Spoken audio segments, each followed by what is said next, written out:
Right, so if you've been watching along, this is now when I recorded the intro to being here in Calshot, and our plan for the day was to go for a walk. It is raining. You can't really see it on camera. It's raining a little bit. Earlier it was raining much more. There's a thunderstorm warning for 15 minutes ago, which mercifully doesn't seem to be bearing fruit, but who knows.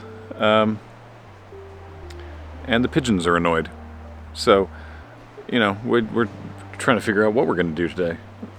In the meantime, James is showing Penelope how his 3D printer works. So we've got that going for us, which is nice. It's picking up a bit now. I'm going back inside.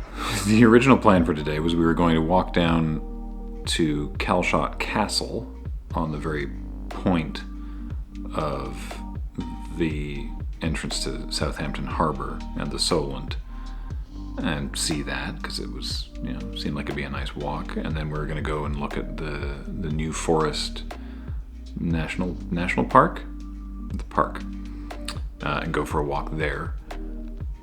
But instead, it's very moist outside. So now I don't know what we're going to do today.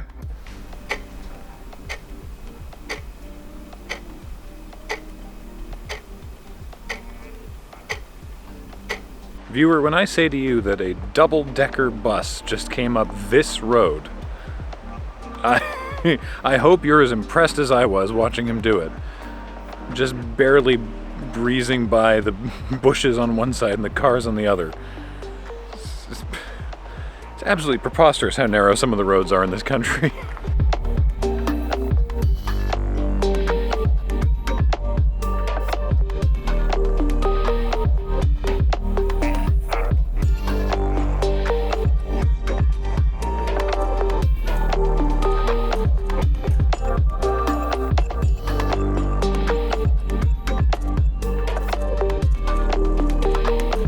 Right, so we're taking advantage of a break in the nasty weather to take a walk along Calshot Beach. Penelope, for her part, is far too fascinated in this brand new technology of 3D printing to leave James's side. So she has, after much discussion, decided to stay back at the cottage, and Kathleen and I are going for a little walk, which is nice. These are all tiny little beachfront cottages that I think they said aren't allowed to be someone's primary residence, but looks like it'd be a terrific place for a summer holiday. If they weren't so quaint, the flagrant inconsistency in the numbering of these cottages would be driving me absolutely up the wall. But luckily they are very quaint, so... Yeah, they're basically a shed. Yeah, they're essentially just a shed. They're very small. What do you think the square footage of one of these is? 40? Like, is there even room for a bed in here? Yeah, maybe 40 square feet. They're super teeny tiny. It's just for, like, you've got a little table, you've got a little cupboard. It's where you keep your sort of swimming gear, right? Yeah. Like, it's not involved. Yes, it's incredibly remote. It's part of the reason that we're walking to Calshot Castle, is because it's about the only thing there is to walk to around here. There's a little cafe that serves ice cream. That's true. They said their opening hours are weather permitting. I love these vibes.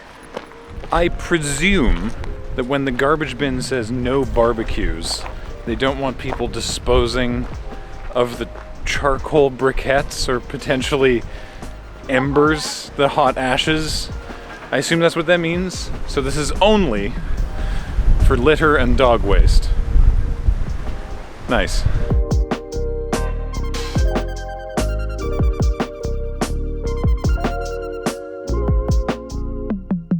Most of the little houses are boarded up, just, because there's not in use right now.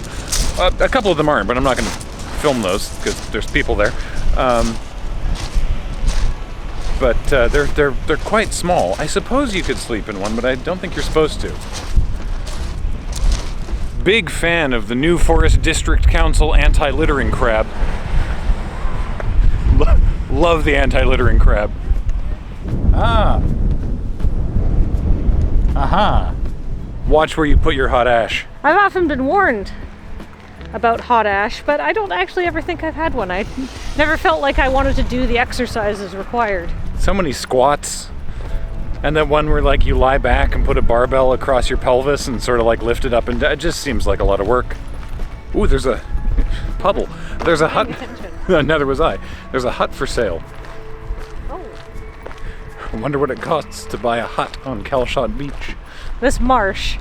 I mean, realistically, it's quite similar to what we have at home, but I just find it so much more incredibly lovely because it's slightly different. And then there's Southampton Port in the background.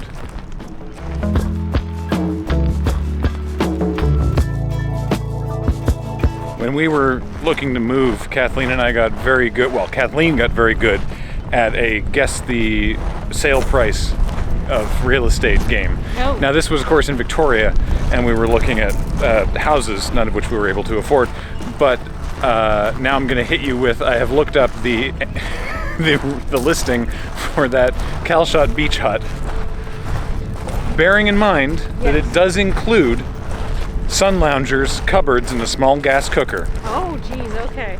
Now, as for us to buy it as non-residents of the New Forest District Council, we would have to pay license fees of £926 per annum.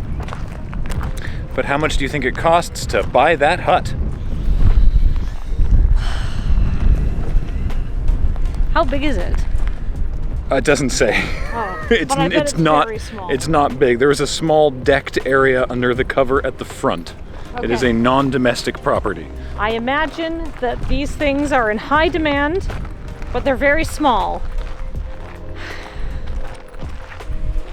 £50,000. Actual asking price is £44,950. That's pretty good. Good job. That's so much money. That's for so like much money. 4x6. That's so much money. I would have to pay nearly £1,000 a year just for the privilege of owning it. Yeah. Because a pound is like $1.70 Canadian right now. Oh, the Canadian dollar, we're learning more and more along this trip, just sucks right now.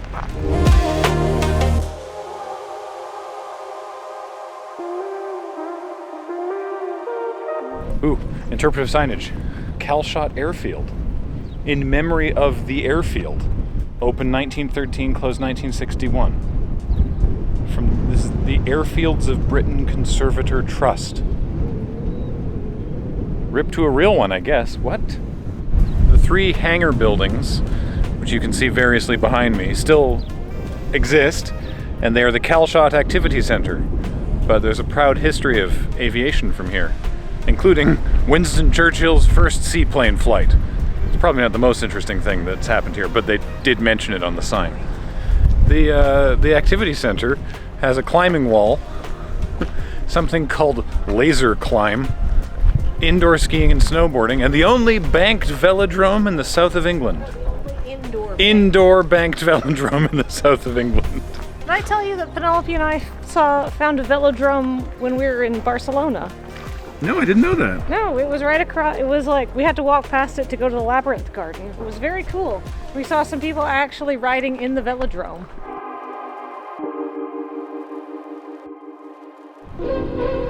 A moat. I'm not an expert, but I feel like there's been some additions made to this castle.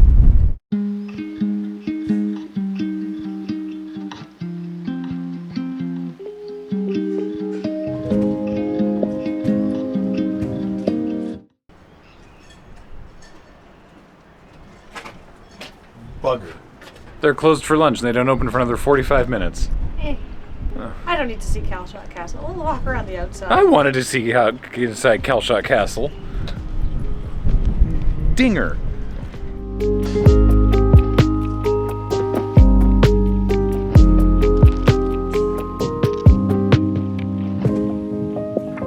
Upon further inspection, this place kind of rules.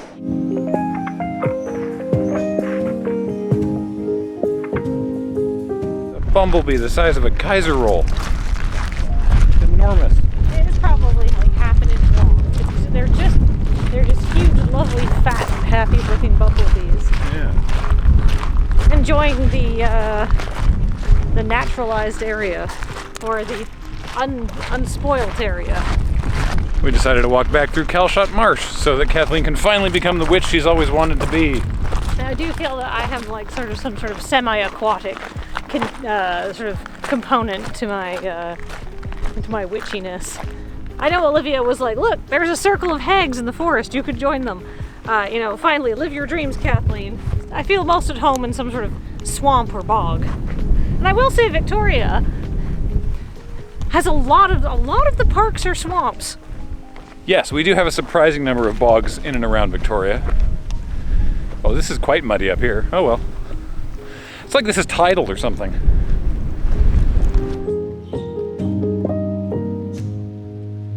See, I want to go through here, but this puddle, I'm not sure how to get through here without getting my feet wet.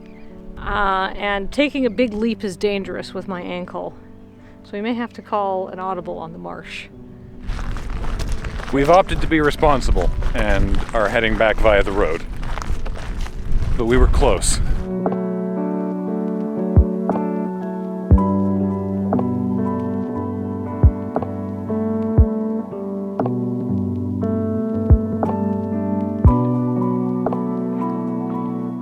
We are going to drive through the eastern part of the New Forest, which is was a royal hunting preserve established by the Normans very soon after 1066 Norman conquest. The second Norman king, William II, William Rufus, actually died in the New Forest in a hunting accident when he was shot, and it really was accidental. Everybody at the time and later agreed, by one of his own men. Got an arrow through the lungs which killed him. The forest, the word often is taken to mean lots and lots of trees, but actually the older meaning is an open land of varying foliage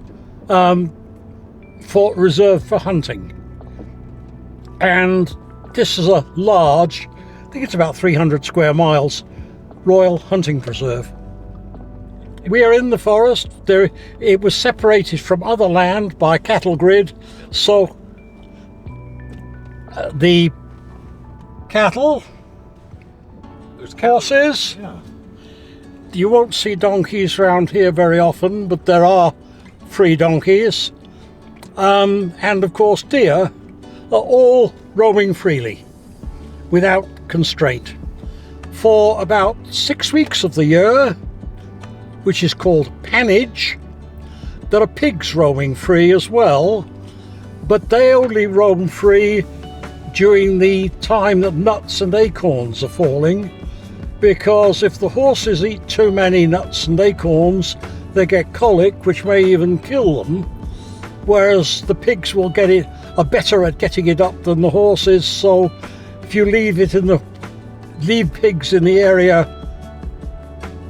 where the nut fall is heavy, they will fatten themselves up beautifully to be slaughtered for the Christmas pork, and also will prevent the horses from getting colic from eating too many nuts and acorns. The horses are not wild horses, they have owners. They run wild in the forest, the mares breed, stallions are only released at certain times, and the stallions that are released are the best stock so that the gene pool is improved, but the mares and the foals roam freely, graze, and every year or so there is a big horse sale, and a lot of the New Year's foals will be sold.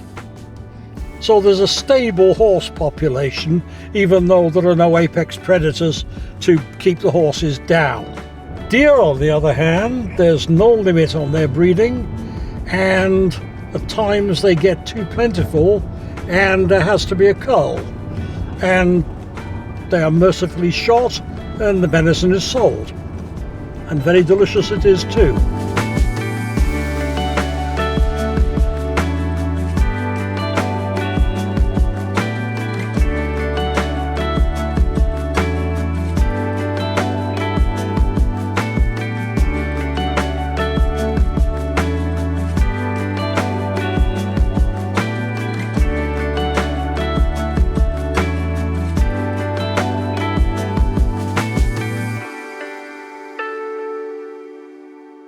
So when Penelope astutely asked why this was called the New Forest, the answer, of course, is that as many things that are named new, it was new when it was made, which was 1066, or a little after 1066.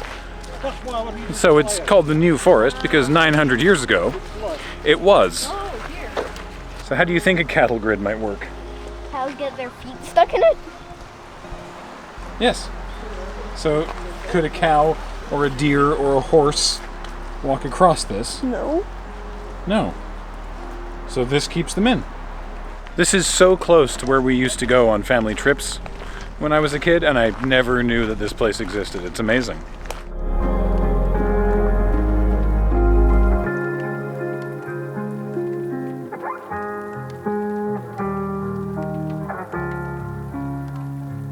A+, amazing. Would absolutely respect the king's God-given rights by not hunting his animals here again. Or whatever, I don't even know if the king still has or exacts those rights.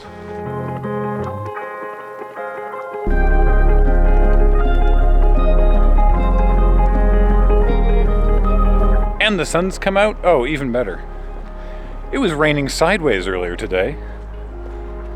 It's very, very Victoria, British Columbia weather. There's microclimates all over the shop. The Arboretum is basically a place where you plant beautiful trees for people to see. We have a number of them around England, and the one in the New Forest is particularly impressive. It's got a single road down through the middle, but there's walking trails and cycle trails all over the place. But you get a very good view of the trees just driving gently through. And you said that it was planted with specifically non-native trees. Not specifically non-native trees. I mean, a lot of native trees, but there are some non-natives, including, as I say, sequoias and coastal redwoods. Do you see the speed limit on this road is 40? Yes. That doesn't seem... The bit we just passed was like 1 lane wide and no edges. That doesn't seem safe. There is not a specific speed limit on this road. The speed limit in the whole forest, except for the roads protected by cattle grids from wandering animals, is 40. And most of the forest roads outside heavy woodland have got good visibility. So 40 gives you warning. The sensible thing though is never to go at 40 near an animal. If you look at the back of the car, it says I go slow for ponies. Actually, I go slow for all the wildlife in the forest. And if I'm going past particularly a foal, I will be down at 5 or 10 miles an hour, because they just do the unexpected and you want to be able to stop and not hurt them. Got to remember that unlike a car, a horse doesn't bend, it dies.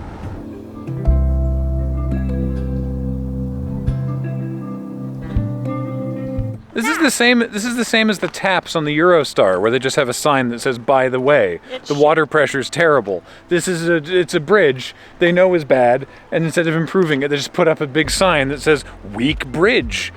Don't, watch yourself.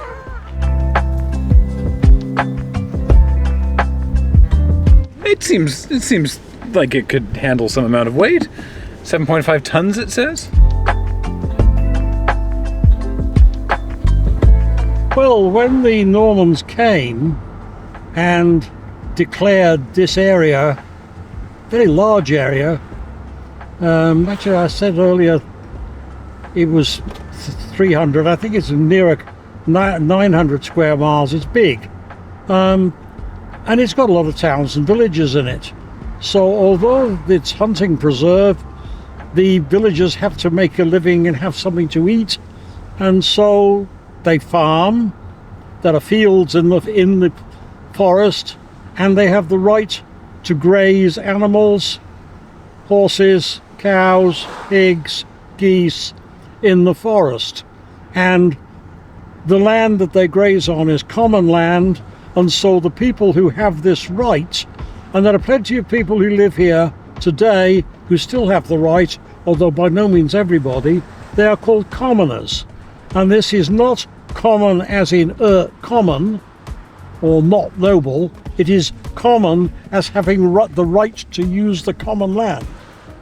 That is so interesting. And you were saying that that was what was put in place by the Normans, but yes. the people who live here, people that live here today, on some of that property, still have those same rights, sort of just brought forward. Oh yes, these rights persist till today. Obviously, the detailed rules have changed over the years. For instance, pigs go out for pannage, that is eating the acorns and nuts, only for 6 weeks in the autumn. In general, pigs are not allowed to roam free in the forest, although there are 1 or 2 commoners who do have that right, but the pigs must come home in the evening. So the pig has to be trained to come home before it's allowed to do the roaming thing. But there are places you will meet wandering pigs at any time of the year, but the vast majority just during the pannage season. There's so many hyper-specific, fascinating things in the various laws of England that have had to be adapted and brought forward over the thousands of years of this place. And some of them haven't. And some of them haven't.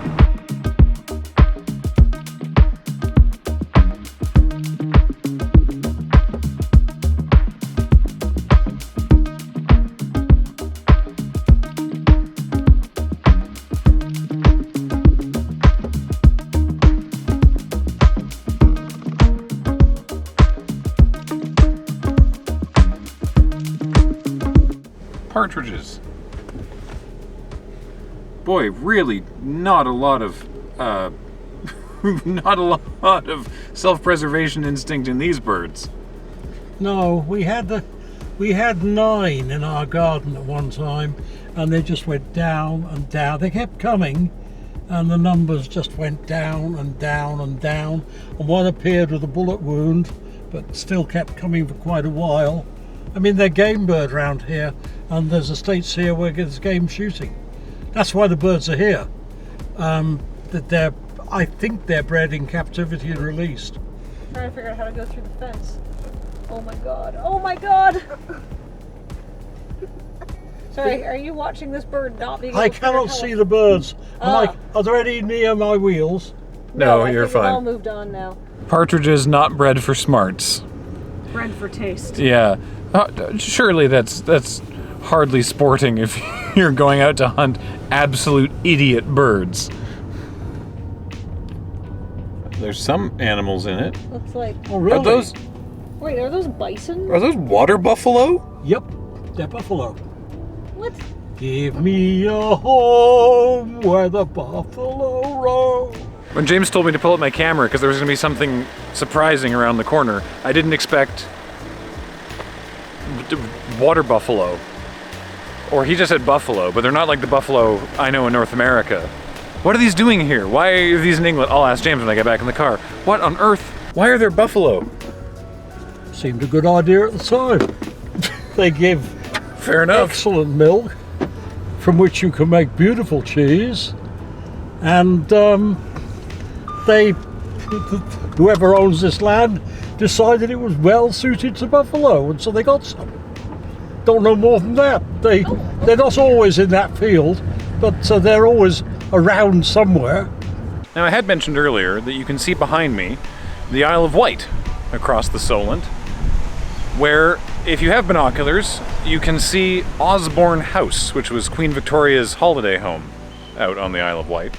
And we were going to go over there, and originally, at any rate, our plan had been to take the ferry and go over and spend a day on the Isle of Wight. And we were advised against that by James and Carol, because while generally speaking the ferry is already quite expensive, it would be especially expensive at the moment because it's Cows Week. Now, for those who are unaware, Cows Week actually has nothing to do with cows, and in fact it is spelled with an E. Where is the E? Not where you think. No, it's C-O-W-E-S, because Cowes is the sort of main city on the Isle of Wight. You can probably just see it over, well, it's over there. It's where the where the ferry goes into. The ferry, which you might also be able to see behind me, well, somewhere over there, used to be a different color. Currently they're red and white. And when I was a kid, my parents told me a joke that required so much context that I don't know why you would have told it to a child at the age of grade 3, which was, of course, what's brown, smelly, and comes steaming out of cows? And the answer is the Isle of Wight ferry. Because it used to be brown, and it was a steamship, and it stank, and it's very funny. And I, of course, once explained to me, thought it was hilarious. The children in my grade 3 class, for whom I stood up in front of all of them and told this joke, lacked the context of the City of Cows and the Isle of Wight ferry, and so did not think it was as funny as I did. All of this is to say, we aren't going to the Isle of Wight. It's kind of a long-winded way to say that, but I thought you might be interested. Also, weather-wise, we kind of got away with it today. It was supposed to be much worse. There was a thunderstorm warning. As it is, it's just a little windy and slightly damp, and it's been pretty good, all things considered. So, yeah. I hope everyone else had a great Cows Week. Oh right, Cows Week is like a regatta or something. I'm not entirely sure what you do in the cows, over at Cows, in Cows. How much fun can you have in Cows? So James, as we sit here at, coming up on 10 p.m., this seems like a fine time for questions of this nature. On our way in to your place the other day, we happened across a very small roadkill deer by the side of the road, and you got out and inspected it, and then chucked it in the tall grass and left it, saying that you might come back for it later. This is a foreign concept to me. Can you please explain, well, all of that? The reason that I didn't pick it up and put it in the boot at once was very simple. It was full of your luggage, and there was a little bit of blood about, and it would have made a mess of your luggage. And we were only a mile and a bit from home. I went back at once, and some other so-and-so had already picked it up, to my intense annoyance. But that happens with roadkill. We don't get roadkill very often here because we live in a national park, and an animal that is killed is picked up by the agisters, which is what the park wardens are called in the New Forest Park, almost before the body is horizontal, so the public don't get a chance. But in general in Britain, roadkill of wild animals, and deer are wild animals, belong to anybody who can pick it up except the driver of the car who hit it. This is to prevent hunting with vehicles. But anybody else can pick up a dead deer. Carol and I pick up a deer every 4 to 6 months, and it goes into the freezer. Fairly strict rule.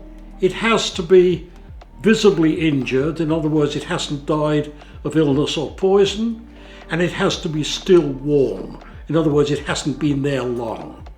That, in case you didn't notice, was why I felt under its armpit to see whether it was freshly dead. The reason I put in the long grass was that I hoped that nobody else would notice, but obviously the grass wasn't long enough. If a deer is down and stays down for 3 minutes, it's never going to get up. And I actually carry in the car a fairly heavy cosh to break the neck of an animal that is too injured to survive, so that it dies mercifully rather than in continued pain.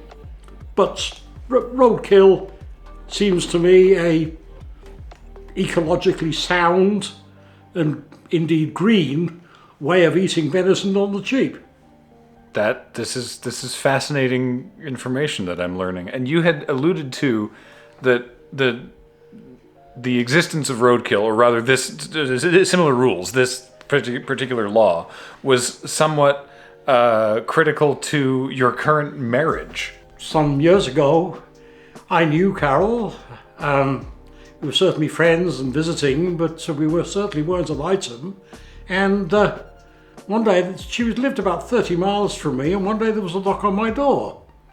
And there was Carol, said, "You know that big kitchen knife you have? Could I borrow it for a while?" So I asked her why.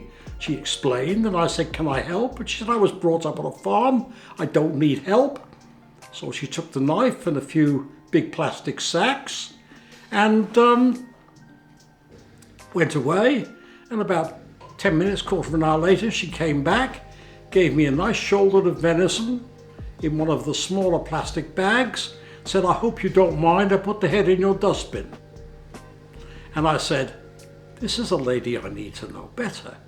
And the rest is, as they say, history. I think that's a terrific story. I love that.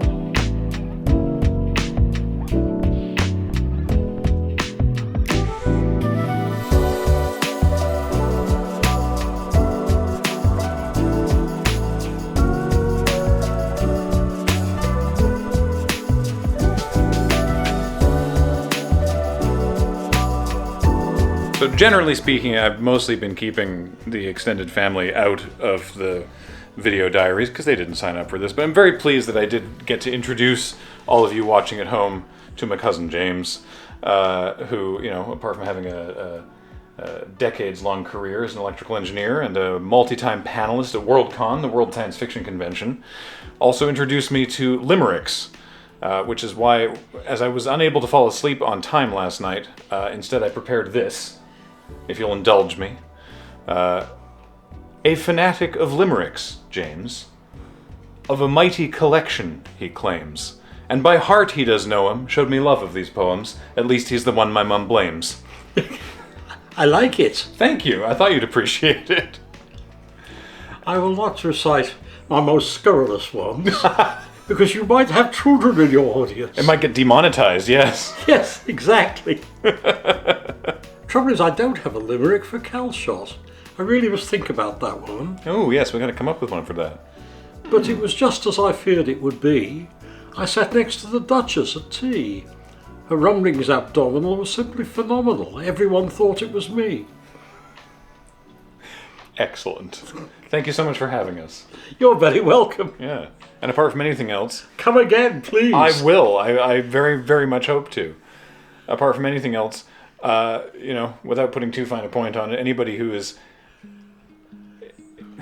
lives in Britain and is 80 and is a homeowner and still believes that those who were responsible for the conception and execution of Brexit ought to meet with the business end of a guillotine is all right by me. Well, I hope that you noticed there is a European flag in my window. I did actually, yes. Yes. Because what did you say the other day? They haven't said... No, what was it? Well, my own view is that the people who put the newspaper reports and the lying publicity should have an appointment with His Majesty's executioner on Tower Green and lose their heads in the matter. I feel that the damage they have done to the country amounts to treason. I would agree, but I'm not from here, so... Although... Oh, come on, you're in the Empire. That's true. King Charles is my head of state. Yep. Though the Royal Canadian Mint has said they're not going to put him on the money. They call it Commonwealth these days. Yes, exactly, yes. When I was at school, the number of parts of the world that were still red on the Atlas of the World was enormous. Mm-hmm. So, although I appreciate the transition from Empire to Commonwealth, when I was born, it was the Empire. Mm-hmm. Well, now we have our own games where the US doesn't get to win gold medals. Right.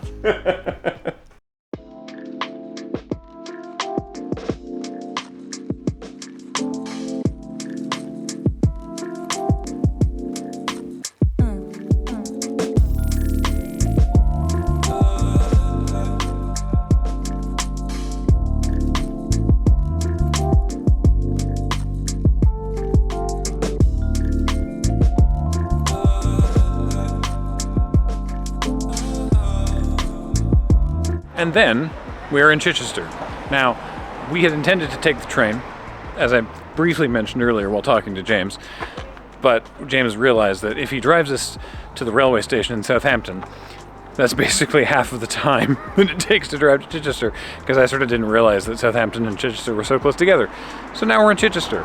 I've spent a lot of time here as a kid, Penelope's age, even younger than Penelope, and older, and I've not been back, I mean, in some time. Kathleen and I came here 12 years ago, and prior to that it was probably another decade.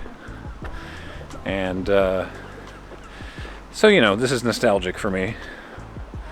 Happy to introduce Penelope to more family. I have another aunt and uncle who live here. We went to lunch at the Park Tavern near Priory Park, and now we are walking the walls and to burn off a very chocolatey dessert from the lunch, on Penelope's part. I had the sticky toffee pudding. I don't need to walk that off. Anyway, yeah. Don't really know what else there is to keep you up to speed on. Tomorrow we have a full day in Chichester, in and around, and so more on that as it develops. Where was I going with that lead? Goodbye? We'll talk more later. Don't go anywhere.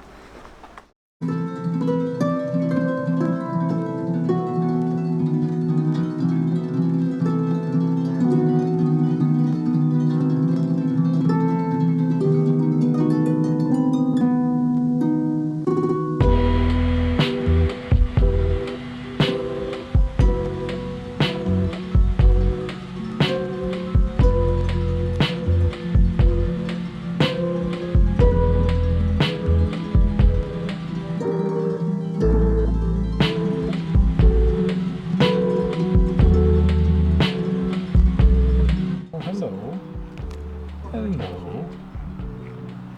Oh, hi.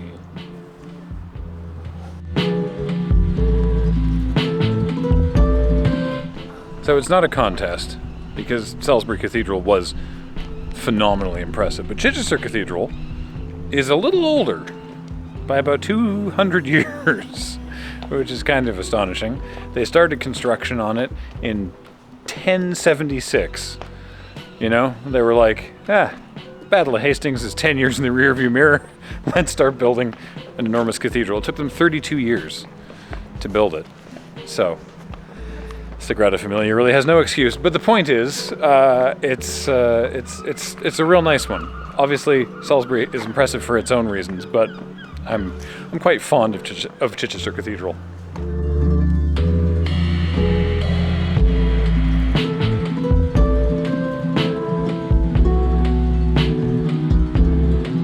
Right, so what happened was, viewer, I got caught in the rain again. This might actually be harder than the rainstorm in Paris, which is pretty funny. It all sort of got to this level in about a minute, and now... Into the cross, into the cross, into the cross! Thank goodness they built the market cross in 500 something. We're able to duck inside it. We really must stop getting surprised like that. I don't know how to avoid it, per se, but, you know, it would be nice.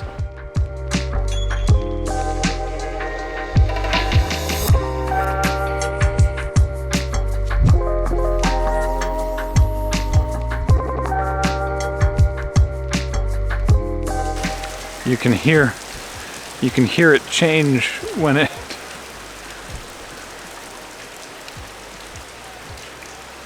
it picks up or cools off. Oh gosh.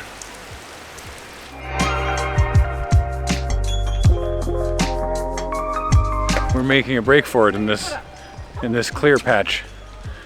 Making a break for the cathedral. Oh, a rainbow. I thought there might be a rainbow.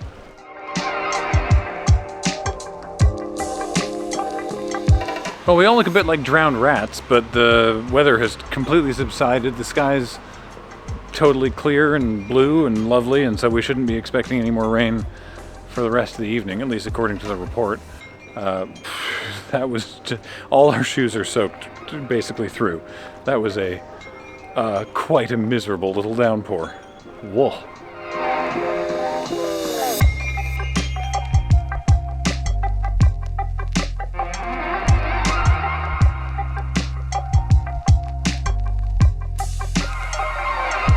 He's just carrying home food to his family after a long day of work. Work being sifting through bins.